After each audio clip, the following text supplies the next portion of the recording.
Assalamualaikum warahmatullahi wabarakatuh. Kembali lagi bersama saya Ajrilian Aji Muroja, mahasiswa program studi Teknologi Rekayasa Otomasi Universitas Diponegoro. NIM 3 digit terakhir saya yaitu 098. Eh, di sini saya akan membahas mengenai kondisi dan if else. Kita kan sebelumnya eh, membahas mengenai apa itu pemrograman dan algoritma, lalu variabel, tipe data. Nah, sekarang kita akan membahas mengenai kondisi dan if else.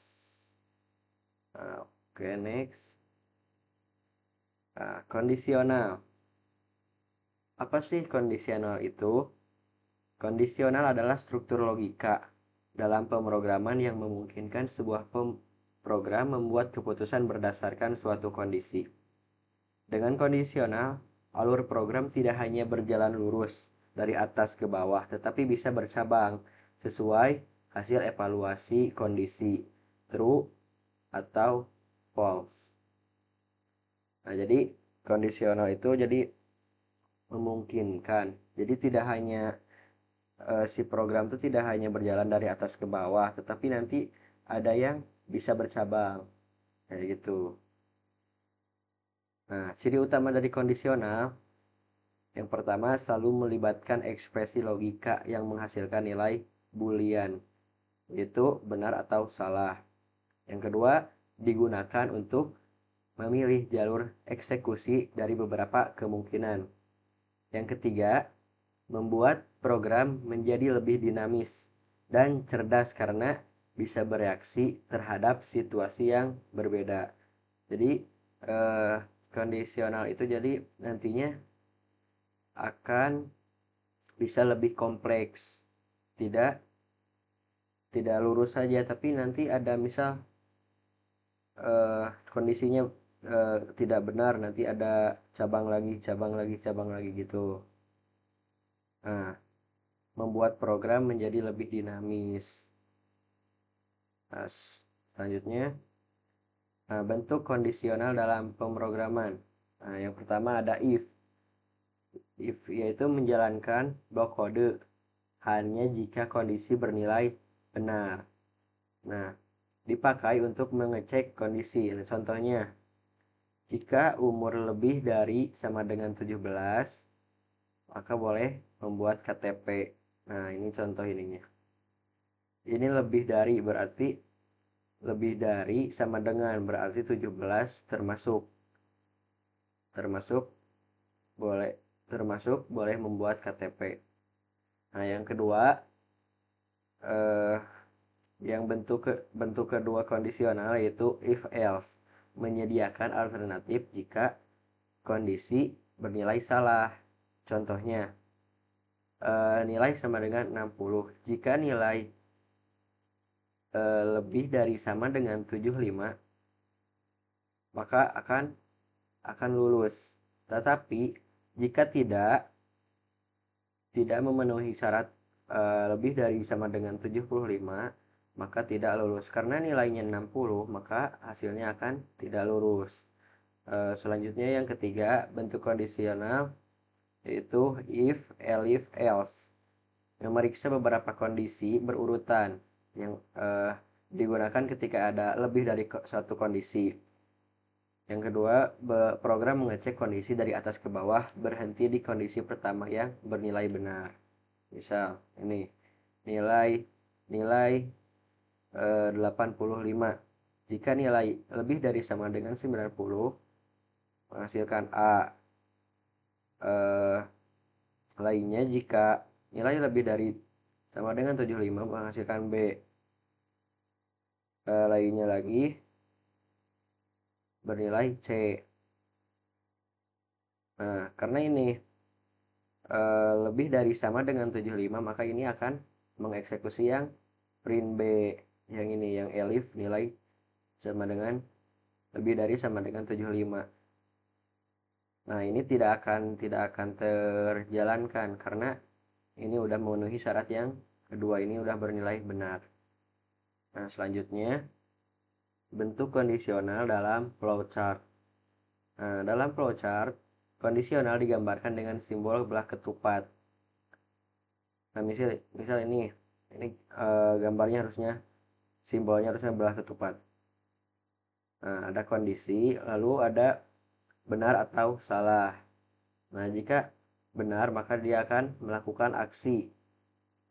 Jika salah, dia akan melakukan aksi juga. Jadi tergantung kondisinya. Jika salah, maka akan ke sini. Jika benar, maka akan ke sini. Nah, contoh kasus kombinasi if, elif, else. Nah, ini umur 18 tahun. Punya KTP bernilai benar. Jika umur kurang dari 17 tahun, maka belum boleh membuat SIM. Nah, harusnya di sini SIM, punya SIM true. Nah, jika umurnya kurang dari 17, belum boleh buat SIM. Lainnya elif jika umur lebih dari sama dengan dan punya KTP. Oh, ini benar guys, ini punya KTP benar. Jadi jika umurnya lebih dari sama dengan 17 dan mempunyai KTP, maka dia boleh membuat SIM. Nah, ini lalu kondisi yang lainnya, jika umurnya lebih dari sama dengan 17 dan tidak punya KTP, maka dia harus mempunyai KTP dulu. Dan lainnya data tidak valid. Karena ini umurnya 18 dan mempunyai KTP, maka dia boleh membuat SIM. Lanjut ke fungsi kondisional. Fungsi kondisional mempunyai 3 poin. Yang pertama, poin pertama pengambilan keputusan. Jadi pengambilan keputusan itu memilih jalur sesuai kondisi. Kondisinya benar atau salah. Yang kedua, pengendalian alur program atau flow control. Yaitu memastikan program berjalan sesuai logika. Yang ketiga, mengurangi duplikasi kode. Cukup gunakan percabangan, tidak perlu menulis semua kemungkinan secara manual. Nah, jadi ini tuh berguna untuk mengurangi duplikasi kode, jadi tidak terlalu panjang dan tidak terlalu rumit. Nah, selanjutnya itu flowchart. Apa sih flowchart itu? Nah, flowchart adalah diagram alir yang digunakan untuk menggambarkan langkah-langkah proses atau logika suatu program secara visual. Dengan flowchart, kita bisa melihat alur kerja dari awal hingga akhir dengan jelas dan terstruktur. Jadi flowchart itu ibaratkan sebuah petunjuk. Jadi kita setelah melakukan A harus melakukan B, melakukan C dan selanjutnya. Nah, tujuan dari flowchart yaitu yang pertama menyederhanakan pemahaman alur program atau proses. Yang kedua, membantu dalam analisis sebelum menulis kode program. Yang ketiga, menjadi panduan komunikasi antara programmer, analis, maupun pengguna. Yang keempat, mempermudah debugging dan dokumentasi. Nah, selanjutnya, simbol-simbol utama dalam flowchart. Yang pertama ada opal, ada bulat, yaitu dia menandakan awal dan akhir program. Yang kedua ada proses. Nah, proses ini digambarkan dengan persegi panjang, yaitu menunjukkan langkah kerja atau perintah yang harus dijalankan. Nah, yang ketiga ada decision, yaitu belah ketupat. Nah, ini digunakan untuk percabangan logika, yaitu dalam kondisi benar atau tidak. Yang keempat ada input atau output. Nah, ini disimbolkan dengan jajar genjang. Nah, menunjukkan operasi input, yaitu memasukkan data, atau output, menampilkan hasil. Yang kelima yaitu konektor atau lingkaran kecil. Nah, ini digunakan untuk menghubungkan alur flowchart yang terpisah. Yang terakhir yaitu ada arrow atau panah, tanda panah. Nah, ini menunjukkan arah atau urutan aliran dari proses. Nah, sekarang kita lihat simbol-simbolnya nih ya. Ini anak panah menunjukkan connecting line. Ini ada terminator yang menunjukkan awal dan akhir. Ini ada jajar genjang.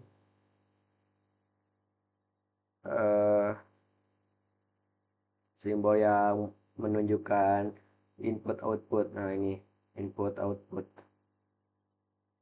Lalu ada persegi.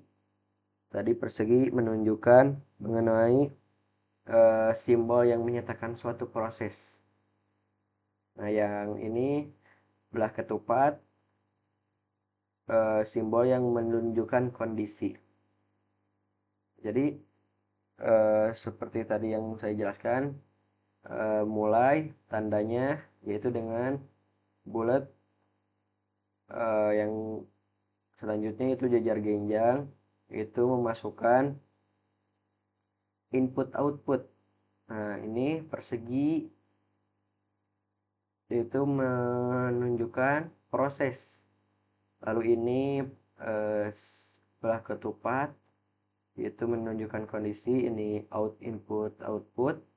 Nah, ini sesuai dengan panahnya. Jika misal bisa bagi sama dengan 0, maka jika genap maka ke sini alurnya, jika ganjil maka, jika tidak maka ke sini alurnya, dan diakhiri dengan selesai, yaitu tanda bulat. Next, jenis-jenis flowchart. Yang pertama ada flowchart system, menggambarkan alur kerja secara menyeluruh dari sebuah sistem. Yang kedua ada flowchart program, menggambarkan langkah logika dari suatu algoritma atau program komputer. Yang ketiga, flowchart proses, menjelaskan urutan proses bisnis atau non-programming. Nah, contoh sederhana dari flowchart. Misal cek nilai kelulusan. Nah, ini harusnya simbolnya harusnya bulat. Terus ini apa tadi? Persegi, jajar genjang. Ini persegi, harusnya gitu. Nah, mulai input nilai harus lebih dari sama dengan 75. Nah, jika nilainya 75, maka dia akan lulus. Nah, tetapi jika nilainya kurang dari 75, maka dia tidak akan lulus. Selanjutnya, nah, kelebihan dan kekurangan dari flowchart. Nah, yang pertama, kelebihan flowchart. Satu, mudah dipahami bahkan oleh non-programmer. Jadi untuk kita sebagai pemula, jika kita melihat flowchartnya dulu, kita akan bisa lebih memahami apa yang dimaksud oleh suatu program yang telah dirancang, yang telah dan yang akan dirancang. Yang kedua, menyajikan gambaran besar alur program. Yang ketiga, membantu menemukan kesalahan logika sebelum implementasi kode. Jadi flowchart itu bisa membantu kita agar kita tidak terlalu banyak melakukan kesalahan karena kita telah dipandu oleh si flowchart itu. Sekarang kita akan membahas dengan kekurangan dari flowchart. Yang pertama, bisa menjadi rumit untuk program atau proses besar. Yang kedua, membutuhkan waktu lebih lama untuk digambar dibandingkan si docode.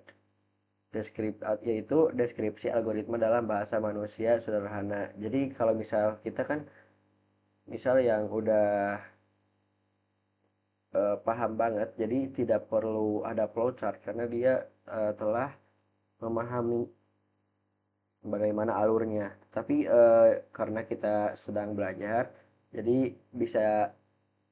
kita bisa menggunakan alat bantu flowchart agar si alurnya lebih terstruktur lagi. Selanjutnya ada konsep Boolean. Nah, Boolean adalah tipe data logika yang hanya memiliki dua nilai, yaitu benar dan salah. Nah, misal ini X sama dengan 10. X lebih dari 5, maka nilainya benar. X kurang dari 3, maka karena ini 10, maka nilainya salah. Nah, Boolean digunakan untuk membuat keputusan, yaitu conditional if else. Yang kedua, mengontrol alur program, misalnya dalam loop while. Yang ketiga, mewakili status sederhana ya atau tidak, aktif atau tidak aktif, on atau off. Selanjutnya, operator logika. Operator logika digunakan untuk menggabungkan atau memanipulasi nilai Boolean. Yang pertama ada and atau dan. Hasil benar jika kedua kondisi benar. Yang kedua ada atau or. Hasil benar jika salah satu kondisi bernilai benar. Dan yang ketiga ada tidak, not. Jadi membalik nilai Boolean. Nah, misal ini contoh yang pertama, true and true, maka bernilai true.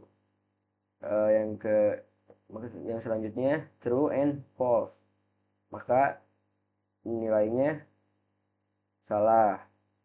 Nah, yang contoh yang kedua itu yang menggunakan or. Yang pertama true and false, maka nilainya benar.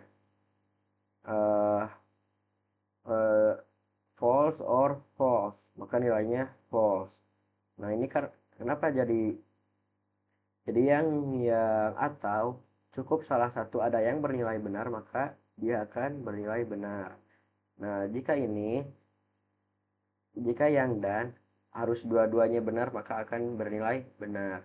Nah, yang ketiga ada not. Ini membalikan keadaan.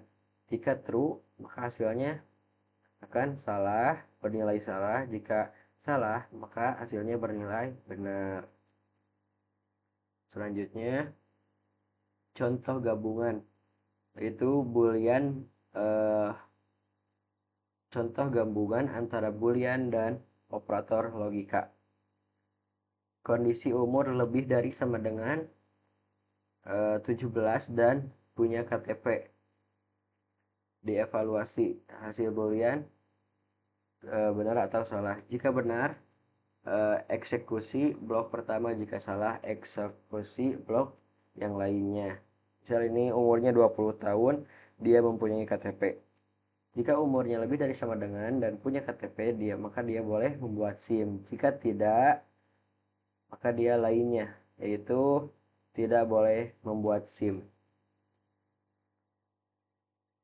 Nah, selanjutnya itu kombinasi kondisi dengan operator logika. Yang tadi and, or, and, not. Nah, ini contohnya. Jika dia berumur 20 dan mempunyai SIM lebih dari sama dengan 17 dan punya SIM boleh mengemudi. Lainnya, jika tidak 17, jika dia berumur kurang dari 17, maka dia tidak boleh mengemudi. Nah, ini contoh or. Kondisinya hujan, tapi di sini bernilai salah, dan ada payung bernilai benar. Jika hujan atau ada payung, maka dia bisa pergi keluar. Maka ini akan hasilnya bisa pergi keluar karena salah satu bernilai benar. Nah, ini jika kondisinya not, membalikan nilai kondisi. Nah, lapar bernilai salah. Jika tidak lapar, maka tidak makan dulu.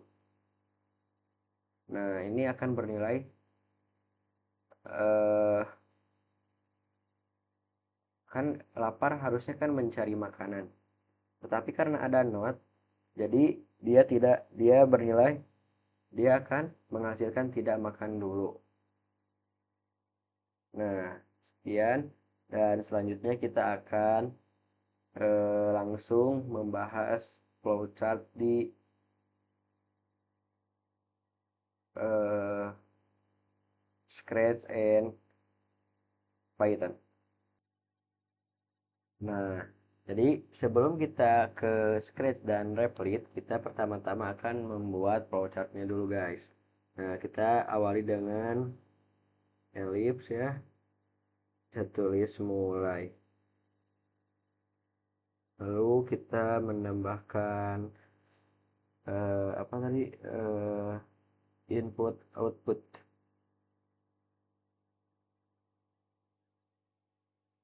dengan ini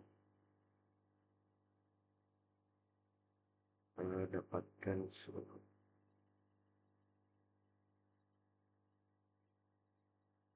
Lalu kita akan menambahkan belah ketupat sebagai kondisi.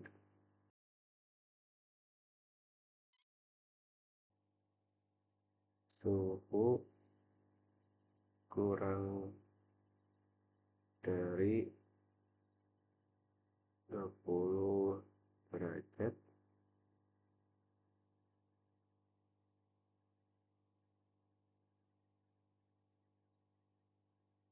nah, kasih panas guys, jangan lupa. Lalu jika suhu 20 maka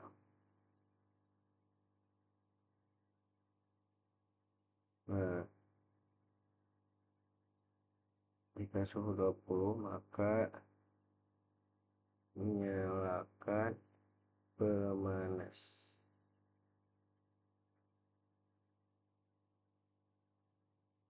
Yes. Kita tambahkan lagi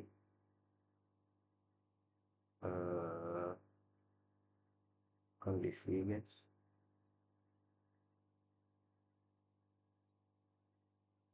Nah, jika suhu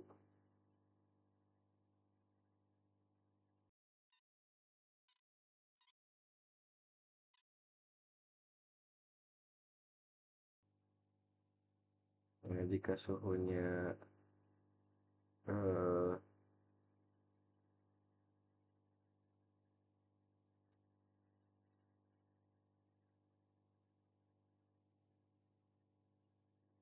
copy aja biar cepat guys. Nah, maka ini oke. Jika suhunya berada di sekitar 20 sampai 25 derajat, kita pilih guys.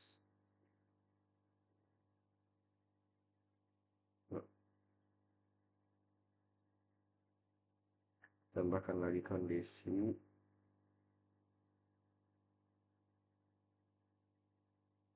jika temperatur suhu lebih dari 25.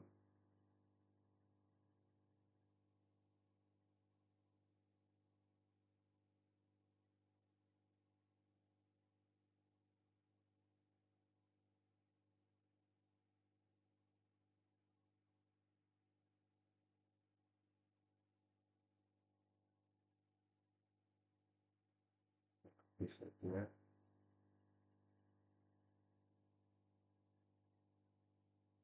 maka nyalakan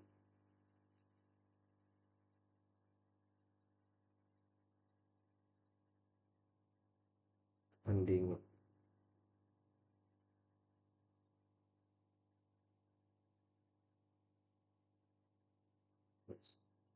Nah, ini flowchartnya guys.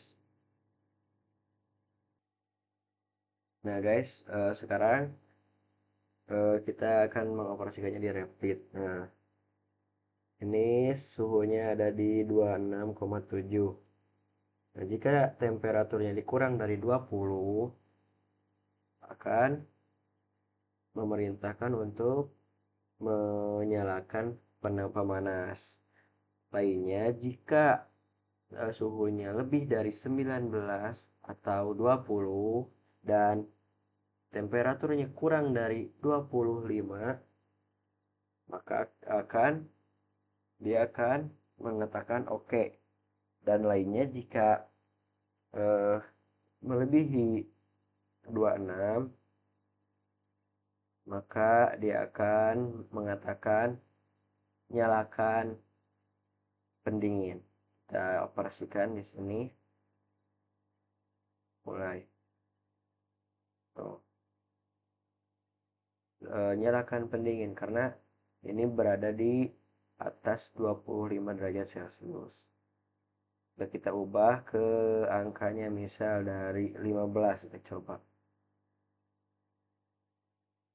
Nah, karena ini di bawah 20 derajat, maka dia akan memerintah untuk menyalakan pemanas. Coba kita ganti dengan 24. Maka dia akan kita nyalakan. Nah, dia akan berkata oke. Nah, kita sekarang akan beralih ke rapid. Nah, kita buat dulu apa codingannya.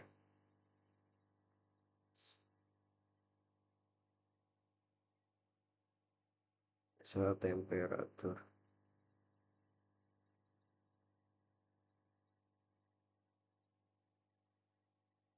dengan 20, if jika temperatur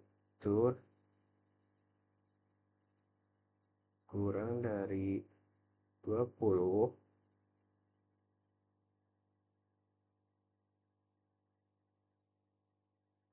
eh, temperatur kurang dari 20.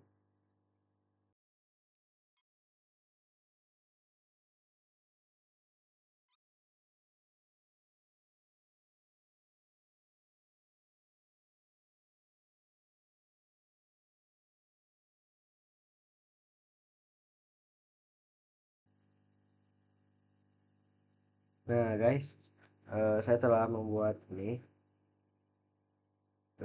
codingan tentang temperatur. Nah, di sini ada beberapa kesalahan. Tandanya ada ini.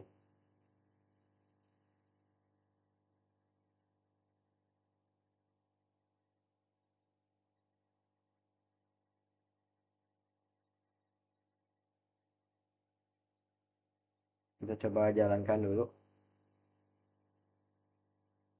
Line kelima.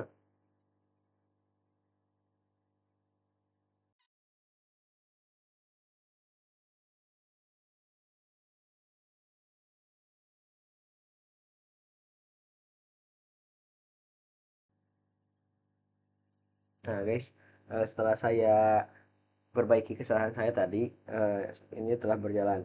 Kita coba jalankan. Nah, ini berjalan. Kita coba ininya ubah menjadi 17. Kita jalankan. Oke. Coba yang di atas 25.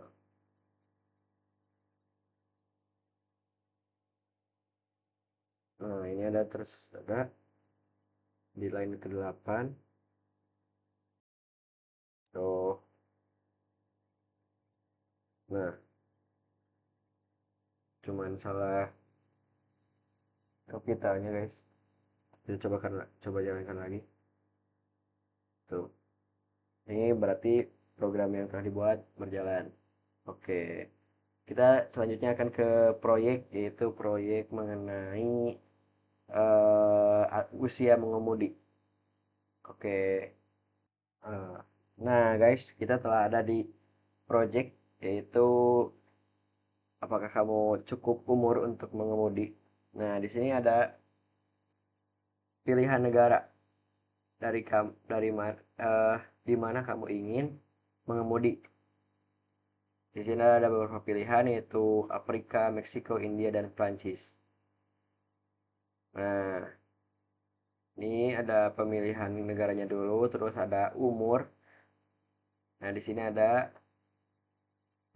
apa? Kondisi-kondisi yang memungkinkan untuk kita bisa mengemudi di negara yang ada di sini. Kita coba jalankan. Di mana kamu ingin mengemudi? Misal India. Berapa umur kamu? Misal 16. Kamu tidak bisa mengemudi, tidak diizinkan mengemudi. Karena kenapa di sini India? Nah, di India dia harus berumur lebih dari 17, maka akan bisa mengemudi. Kita coba ganti ke 17. India 17. Nah, ini kenapa tidak bisa? Karena di Scratch kita itu kalau misal 17 kan ini bukan 17, lebih dari 17 sama lebih dari sama dengan 17, maka 17 itu dianggap tidak bisa. Tapi jika kita mengubahnya menjadi 18, memilih umur 18, maka akan bisa. Bisa kita coba lagi India 18. Nah, kamu bisa mengemudi. Nah, ini beberapa kondisi. Jika di Afrika, dia harus berumur 16, lebih dari 16 berarti 17 tahun, maka dia akan diperbolehkan mengemudi. Nah, jika di Meksiko lebih dari 18 tahun, lebih dari 17 atau 18 tahun, dia akan diperbolehkan mengemudi. Tetapi umur yang lebih dari 15 alias 16 tahun, dia diperbolehkan mengemudi asal diizinkan oleh orang tuanya. Atau jika lebih dari 14 atau 15 tahun, eh, dia diizinkan tetapi bersama parental supervision. Nah, jika tidak memenuhi ini, maka dia tidak diperbolehkan untuk mengemudi. Nah, di India juga sama seperti tadi, kayak seperti di Afrika sama Meksiko, dia tidak ada syarat-syarat yang lain. Nah, tetapi yang di Perancis dia ada ada memiliki kemiripan seperti syarat yang ada di Meksiko.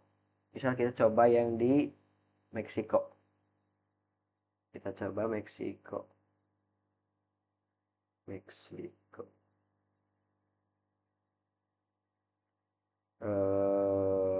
15.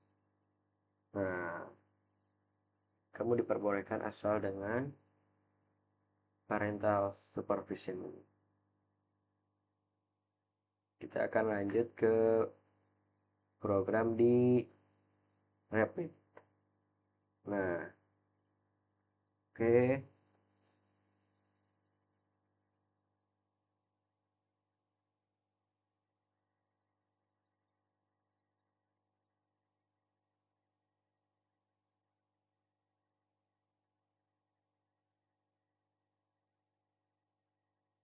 Nah, di sini juga sama seperti yang di Scratch, cuman di sini lebih eh tidak terlalu apa ya, tidak terlalu panjang kayak di Scratch, karena kan di Scratch ini ada kayak apa, blok kuning ini nih. Nah, blok kuning. Jadi dia kayak ini bercabang terus, terus bercabang. Misal ada lagi kondisi, dia bercabang lagi, bercabang lagi. Jadi kayak yang bukan berantakan, lebih ke apa,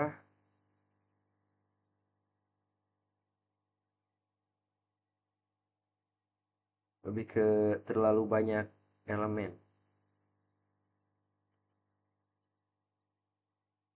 Nah, kita lihat yang di ini, di Replit ini lumayan simpel lah, nggak terlalu rumit seperti yang di Replit. Nah, country, negara, pemilihan negaranya. Di sini ada Afrika seperti tadi, terus umur. Nah, jika di Afrika seperti tadi ya, kita coba jalankan. French, Prancis. Eh, 17.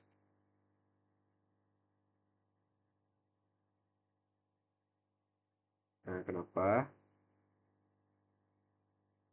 Karena di Prancis harus lebih dari 18. Kita coba jalankan lagi. French.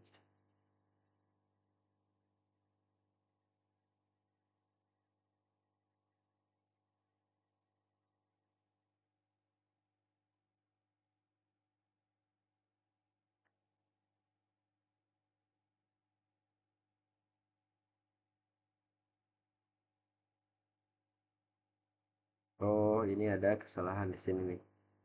Kita coba lagi.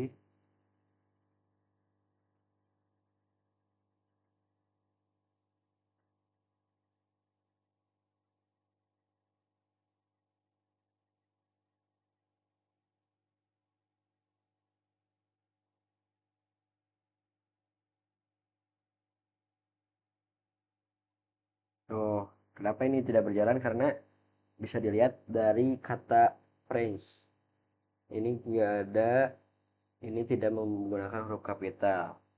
Nah, eh, perlu diperhatikan bahwa di replit itu kita harus teliti. Nah, misal sekali lagi, French, French 18. Nah, maka bakal dia replit akan berjalan. Lalu kita coba lagi yang Meksiko.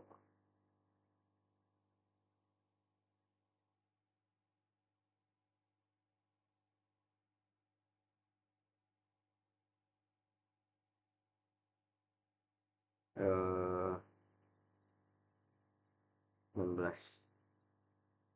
Nah, harus dengan persetujuan orang tua. Nah, mungkin segitu saja yang dapat saya sampaikan. Eh, Semoga konten saya bermanfaat. Sampai jumpa di konten selanjutnya. See ya.